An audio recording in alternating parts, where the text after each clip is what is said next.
Hello everyone and welcome back to another video. In today's video we're going through my round 20 AFL tips. Let's see how we did last week. Just like round 18, I ended up getting a total of 6 out of 9 in round 19 and got the GWS tip correct on Thursday night. That was a pretty obvious game there. Giants just far too strong though. Could have been a closer game if Essendon had have kicked straight. Went with the Lions in a close one. They ended up winning in a close one. Yeah, that was a pretty good game. I thought the scoring was a bit more disappointing. Thought there would have been a bit more higher scoring, but the Lions, they really could have put the game to bed early if they'd have kicked a bit more straight. Got the Hawthorn tip correct again, just a simple one there, and Port Adelaide's season is officially done. I'm pretty sure mathematically it's impossible for them to make the 8, so credit to Hawthorn there in rough conditions down in Tassie. Got the Sydney tip correct. Look, that's just another pretty obvious one. Wrong with some close scorelines as well within the 2-goal margin.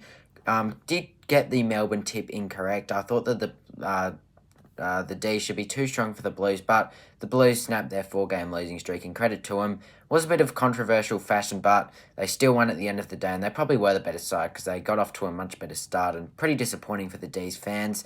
Got the Eagles tip incorrect as well. Yeah, look, the Eagles are arguably the most disappointing team of the round there against the Tigers, especially at home against Optus, and they just remain with that one win. Got the Geelong tip correct and a close scoreline again. The Cats just far too strong for the Saints down at GMHBA. Got the Collingwood tip incorrect. That was pretty much the upset of the round. And credit to Freo. That was a massive win.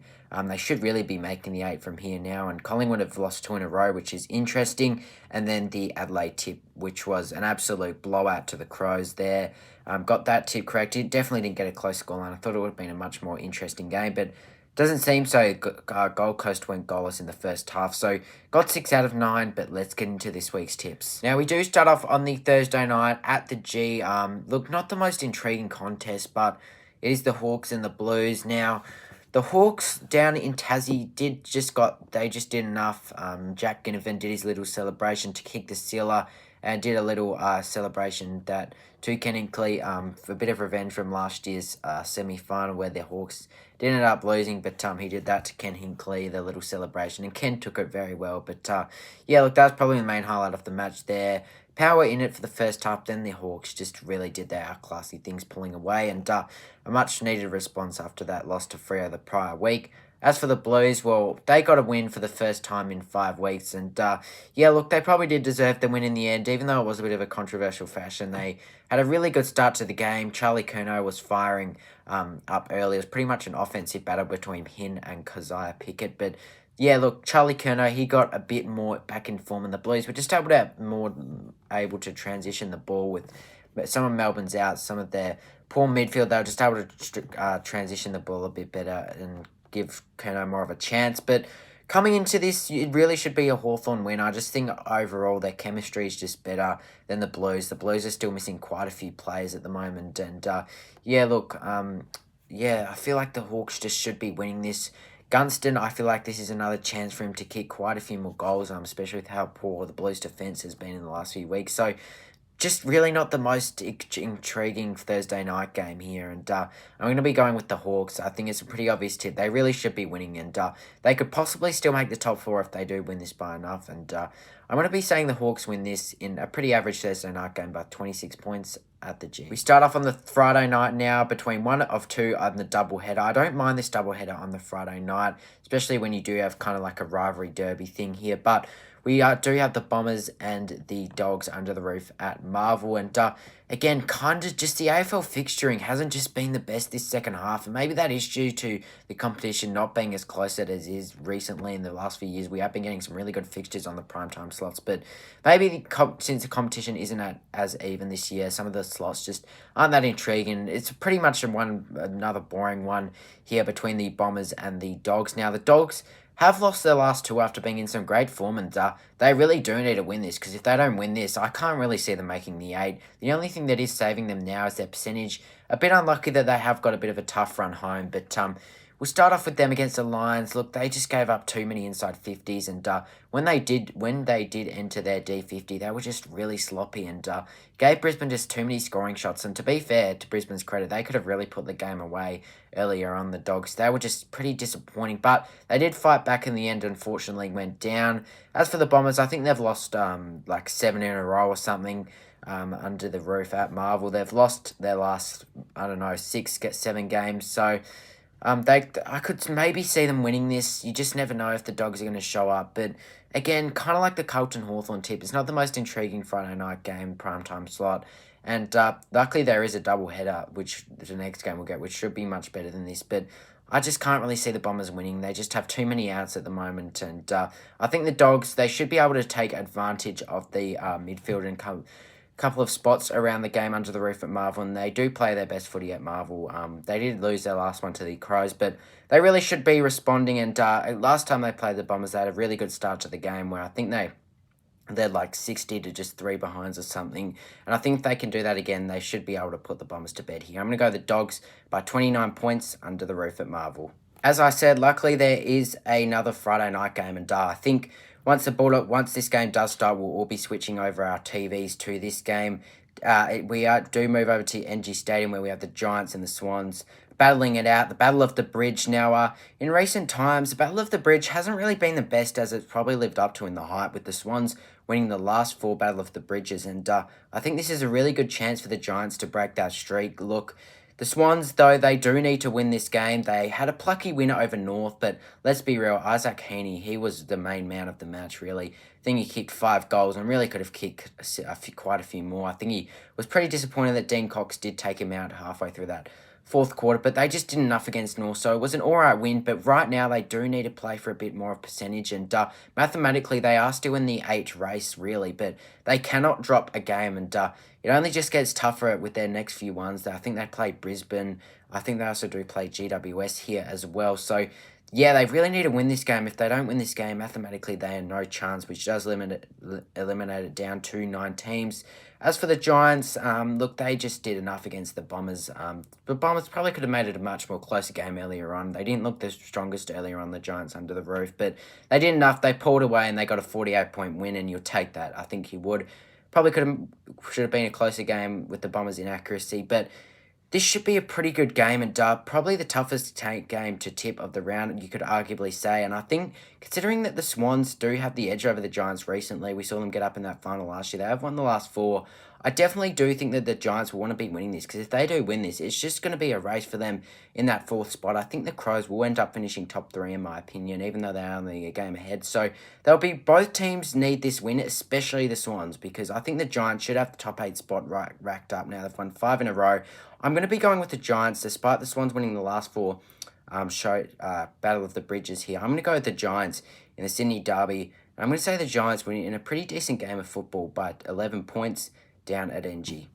Then we move on to the Saturday, and we do start off with the Q Clash down at People First Stadium, or as I still like to call it, the Metricon. But this should be a much more interesting Q Clash than what we have seen in the recent few years. Now, look, the Q Clash earlier on in the season wasn't as good, but I feel like this one should be better. We will start off with the Suns, though. I feel like they were probably the most disappointing team of the round, up there with West Coast, maybe Melbourne, because yeah, look, I was pretty disappointed, even though I did keep the Crows by about 4 goals.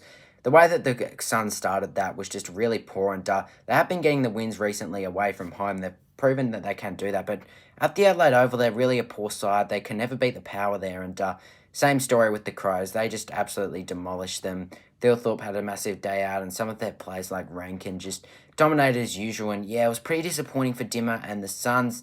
As for the Lions, they've won 4 in a row. They're going pretty smoothly at the moment, and they would also want to win this game, because if they win this game and Collingwood drop a few more, they can honestly take top spot thanks to Freo beating Collingwood, which does make it interesting. So the Lions really should be finishing top 2 from here. I can't really see them missing the top 2, but pretty much a fight between them and Collingwood now that the Pies have lost 2 in a row. So I think this is going to be a very good game of football. I just can't really see this being a blowout. If it was going to be a blowout, I could maybe see it to Brisbane. But the Suns, they need to win this game, you'd think. Otherwise, that really does open up a massive opportunity for the Bulldogs to maybe potentially come in and take their spot. I think it's between them and the Bulldogs now, to be honest with you. I think it's down to 2 teams that can actually maybe make the 8 now, maybe 3 with Sydney. But I'm going to be going Brisbane here. I think they'll just be too strong. I think that if they'll get some players back, they'll be a bit stronger around the midfield and some of the just areas overall, their defence. So I'm going to be going the Lions here. I think this is going to be one of the games of the year. I'm going to be going the Lions here by 2 points in an absolute thriller. Next up, we head over west for the derby at Optus Stadium now, where, look, let's be honest, like all derbies have been in the past few years, there's just no excitement around this derby at all.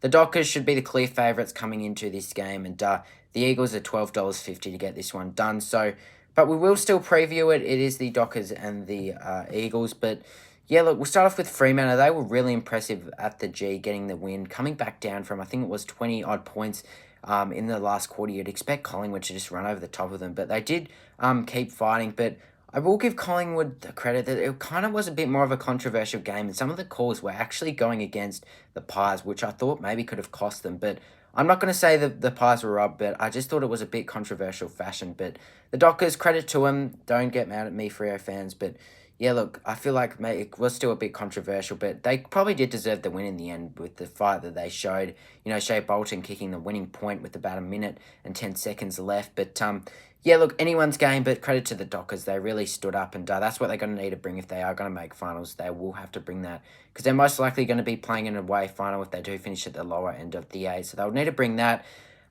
Look, as for the Eagles, they were just really disappointing. They still stay on one win. If it was going to be a Richmond win, I thought it would be at least under 20 points or 3 goals. But no, it turned out to be an absolute blowout. And after halftime, the Tigers just kept kicking away. And the Tigers actually have their 5th win of the season. So I thought it was pretty poor. And yeah, they made Richmond move out of the bottom 2. So look, this should be another obvious tip. I feel like the Dockers should be getting it done. But the Eagles, I think they'll show a bit more fight. Because it is a derby, and they always seem to, you know, play some pretty competitive football in the derby. But the Dockers, they should just be too strong here. I'm going to be going Freo by 46 points at Optus. Then we head over to the Saturday twilight game where we do have North taking on Geelong at Marvel. Now, start off with the Cats. The Cats, they just did enough against the Saints. They started off really hot down at GMHBA, and they hadn't been in the best form. They had to have some losses to the likes of Brisbane and the Giants, but they just did enough against the Saints. And yeah, look, they were always in front by that big goal buffer. They did let the Saints back into the contest, though, but at the end of the day, the Cats were just far too strong. As for the Roos, well, yeah, look, I guess you could say they were pretty disappointing considering that they were in the game at three-quarter time. Then the Swans, I think they kicked the last 3 or 4 of the game to officially end it off. Their back 6 was really poor, I thought, against defending Isaac Heaney, who's been an absolute star. They only gave up 12 goals, but, you know, I feel like that's just been letting them down in a lot of performances this year at North, their back 6. Yeah, look, coming into this really should be, again, a pretty obvious tip here. I could definitely see North potentially maybe pulling off an upset, just considering how they do play some attacking football and convincing football at Marvel. But in recent times, the record against Geelong hasn't been that good for North. I think they've lost their last 10 against Geelong or something like that. So yeah, look, the Cats have had some pretty big wins over North in the recent few years. I just think the Cats' experience should just be too strong. It is at Marvel, though, where the Cats don't really play their best football, but I think regardless, the Cats should be getting the win here. I'm going to go Geelong. They're just a much more classier and experienced side. So I'll go the Cats here by 34 points at Marvel. Then the Saturday night game, the last game on the Saturday, we do have the showdown between the Crows and Port Adelaide, continuing the trend of this rivalry round, crosstown rivalry round, which I actually do like by the AFL. I don't mind it. I don't mind if there are like maybe some 2 crosstown rivals matches in a week, and then in the second week there are another 2, since there are 4 interstate kind of areas that do play in the AFL.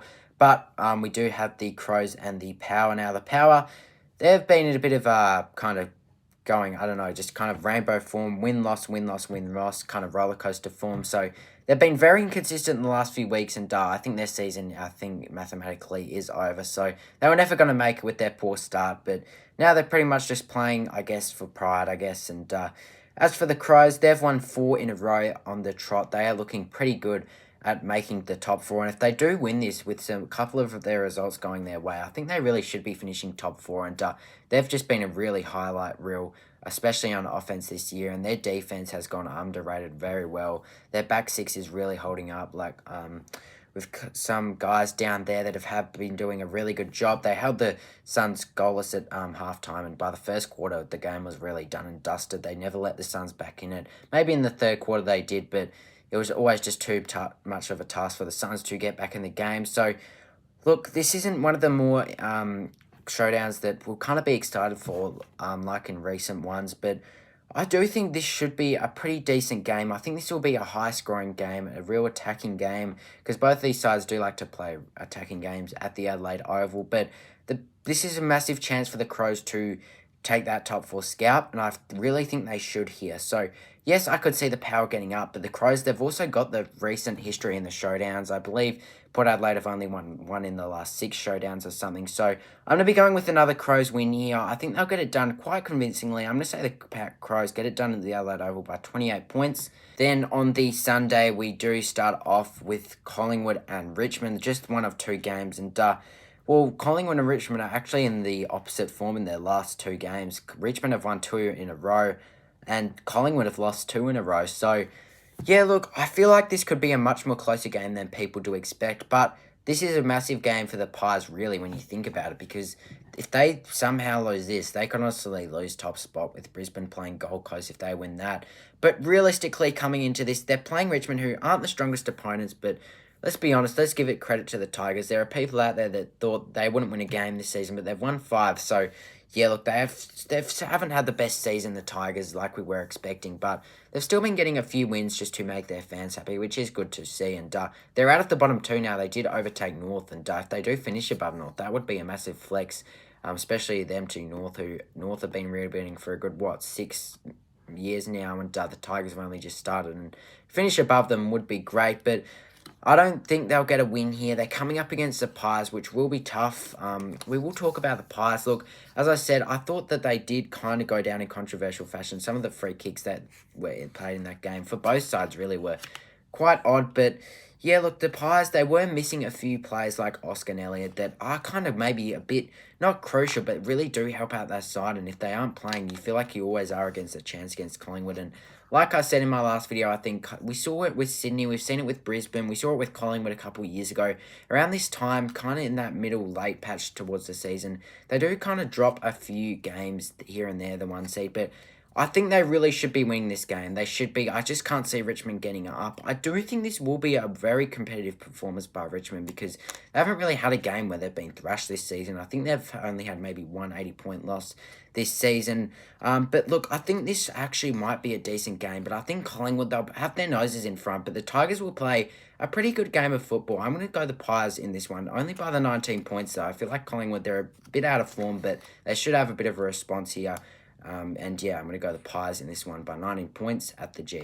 And now heading back to Marvel Stadium for the last game of the round, we do have the Saints and the Ds. We'll start off with both these sides, and both these sides have only had 1 win in their last 7 games, especially the Saints. They've lost their last 6 games for the first time since 2018, and as a Saints fan, you'd probably think I'm feeling really down about our performances, and yes, I am, but we actually haven't been in that worst of form. I know that sounds stupid after 6 losses, but we've been competitive in pretty much all of those losses, with our biggest losing margin being 34 points. So we've been playing some pretty convincing football, and I can see our game style is kind of adapting to kind of that more, we're moving the ball a bit more efficiently now, we're attacking more, and we're just making a few more mistakes around the ground, and our defence needs a bit of work, which will hopefully improve if we can pick up a leak earlier in the off-season. As for the Ds, well, they did go down in controversial fashion at the MCG.